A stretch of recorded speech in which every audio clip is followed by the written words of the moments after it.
వచ్చుడు అని చెప్పి తెలంగాణ రాష్ట్ర సాధన కోసం ఆమరణ నిరాహార దీక్ష చేసి 4 కోట్ల ప్రజలే నాకు ముఖ్యం, నా తెలంగాణ నాకు ముఖ్యం అని చెప్పి తెలంగాణ రాష్ట్రం కోసం ప్రాణత్యాగానికి సిద్ధపడ్డ మన నాయకుడు, వారి నాయకత్వంలో తెలంగాణను సాధించుకున్నాం.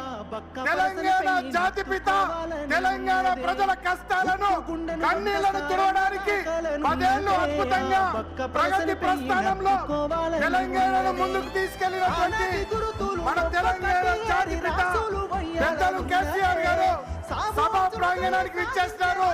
గట్టిగా చప్పట్లతో వారికి స్వాగతం పలుకుదాం. జగిత్యాల జోష్ చూపిద్దాం. గట్టిగా చప్పట్లతో పెద్దలు కేసీఆర్ గారికి స్వాగతం పలుకుదాం. తెలుసుకోవాలని ఉన్నదే బుక్కు గుండెను ఒక్కసారన్న దాకాలనున్నదే, ఆ బక్క పలసని పెయ్యి నత్తుకోవాలని ఉన్నది, ఆ బక్క పలసని పెయ్యి నత్తుకోవాలని ఉన్నదే.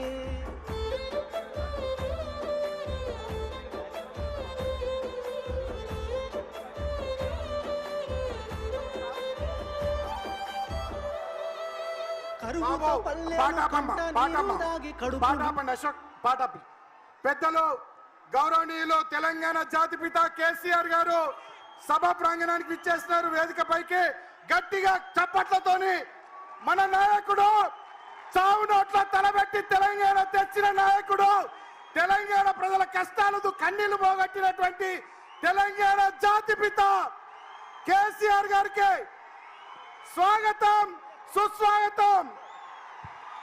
జై కేసీఆర్, జై కేసీఆర్, జై కేసీఆర్, జై కేసీఆర్, జై కేసీఆర్.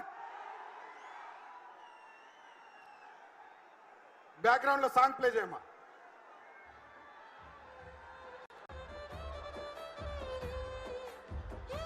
ఈ కార్యక్రమానికి సభాధ్యక్షత వహిస్తూ తొలి పలుకులు పలకవలసిందిగా పెద్దలు కల్వకుంట్ల విద్యాసాగర్ రావు గారు, జిల్లా పార్టీ అధ్యక్షులు, వారిని ఆహ్వానిస్తా ఉన్నాం.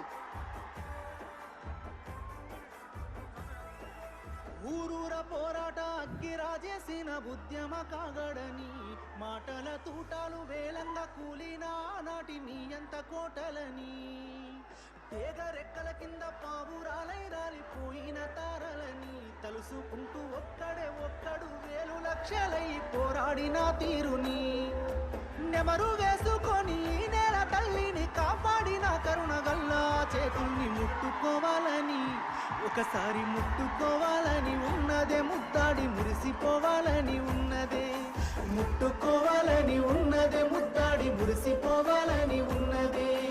ఉక్కు గుండెను ఒక్కసారన్న దాకాలనున్నదే, ఆ బక్క పలసని పెయ్యి నత్తుకోవాలని ఉన్నదే, ఉక్కు గుండెను ఒక్కసారన్న దాకాలనున్నదే, ఆ బక్క పలసని పెయ్యి నత్తుకోవాలని ఉన్నదే. దయచేసి అందరూ వేదిక మీద ఉన్న వాళ్ళందరూ కూర్చోవలసిగా కోరుతున్నాం.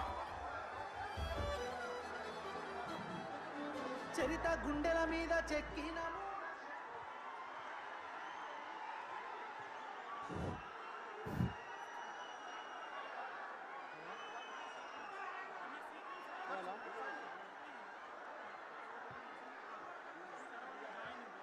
అందరికీ నమస్కారాలు తెలియజేస్తూ, ఈరోజు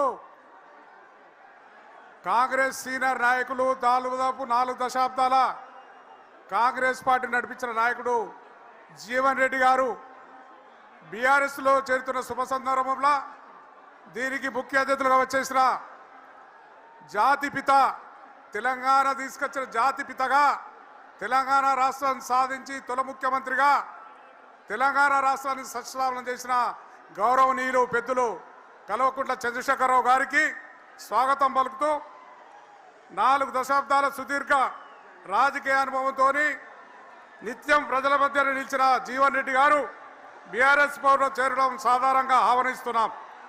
ఈ సభా వేదిక అయిన ఆశీస్సులైన జిల్లాకు చెందిన మాజీ మంత్రివర్యులు కొప్పుల ఈశ్వర్ గారు, జగిత్యాల వాసి ప్రస్తుత ఎమ్మెల్సీ ఎల్ రమణ గారు, కొరుట్ల శాసనసభ్యులు డాక్టర్ కల్వకుంట్ల సంజయ్ గారు, చొప్పదండి మాజీ సభ్యులు సుంక రవిశంకర్ గారు, వేములవాడ నియోజకవర్గం ఇన్ఛార్జ్ లక్ష్మీనరసింహరావు గారు, మాజీ మంత్రులు, అదేవిధంగా కరీంనగర్ ఎమ్మెల్యే మాజీ మంత్రి కమలాకర్ గారు, హుజరాబాద్ శాసనసభ్యులు పాడి కౌశిక్ గారు, ఉమ్మడి కరీంనగర్ జిల్లాకు చెందిన నియోజకవర్గ ఇన్ఛార్జీలు, అదేవిధంగా వేదిక మీద ఆశీస్సులైన ఎంపీలు, మాజీ ఎంపీలు, ఎమ్మెల్యేలు, మాజీ ఎమ్మెల్యేలు, ఎమ్మెల్సీలు, మాజీ ఎమ్మెల్సీలు, మాజీ జడ్పీ చైర్మన్లకు స్వాగతం పలుకుతూ, అదేవిధంగా జగిత్యాల జిల్లా తొలి జడ్పీ చైర్మన్గా ఎన్నికై 5 సంవత్సరాలు ప్రజల మధ్య పరిపాలించిన దావ వసంత్ గారికి స్వాగతం పలుకుతూ, వేదిక మీద ఆశీస్సులైన ప్రజాపతులందరికీ పేరు పేరున బీఆర్ఎస్ నాయకులందరికీ కూడా, పార్టీ నాయకులకు, అదేవిధంగా ముందున్న మా తెలంగాణ బిడ్డలకు అందరికీ, కార్యకర్తలందరికీ, ప్రతి ఒక్కరికి ఇవాళ కేసీఆర్ గారు వస్తున్నారని చెప్పి ఇంత ఎండ ఉన్నా, ఎర్ర ఎండ ఉన్నా, 45 డిగ్రీల ఎండ ఉన్నా పగటి నుంచే ఇలా ఇక్కడికి వచ్చే ప్రాంగణంకి వచ్చి కూర్చున్న మా బిడ్డలందరికీ కూడా, తెలంగాణ పులిబిడ్డలందరికీ కూడా స్వాగతం నమస్కారం చేస్తూ మరియు స్వాగతం పలుకుతున్నాడు. హైదరాబాద్ నుంచి వచ్చిన మీడియా మిత్రులకు, అదేవిధంగా కరీంనగర్ నుంచి వచ్చిన మీడియా మిత్రులకు, మా లోకల్ జగిత్యాల జిల్లా మీడియా మిత్రులకు ప్రతి ఒక్కరికి కూడా నేను నమస్కారం తెలియజేస్తున్నా. జగిత్యాల గడ్డకు మీ అందరికీ తెలుసు, పిల్లలను కానీ నేను పెద్ద మనిషి చూసిన పోరాట చరిత్ర గల జగిత్యాల గడ్డ. ఈరోజు జగిత్యాల తెలంగాణ ఉద్యమంలో టీఆర్ఎస్ వెంబడి పార్టీ వెంబడి నడిచింది. అదే ఉద్యమమైన, పోరాటమైన, ఎన్నికైనా టీఆర్ఎస్ పార్టీ వెంట, కేసీఆర్ వెంట నడిచినాం. ఈ ప్రాంత ప్రజలు మొన్న ఎన్నికల్లో కూడా బీఆర్ఎస్కి పట్టం కట్టారు. దురదృష్టవశాత్తు ఇక్కడున్న ఎన్నికైన ఎమ్మెల్యే రాజకీయ వ్యభిచారిగా మారిపోయిండు. గెలిపించిన బీఆర్ఎస్ నాయకులను కానీ, కార్యకర్తలను కానీ పట్టించుకోకుండా కాంగ్రెస్ పార్టీలో చేరి కూడా కాంగ్రెస్ కార్యకర్తలను కానీ, నాయకులను పట్టించుకోక తన అభివృద్ధి అని పోయి, తన అభివృద్ధి కోసం తన డబ్బు సంపాదనకు పోయిన దుర్మార్గుడు అని చెప్పి మీ అందరికీ తెలియజేస్తున్నా. మరొక వైపు జీవన్ రెడ్డి గారు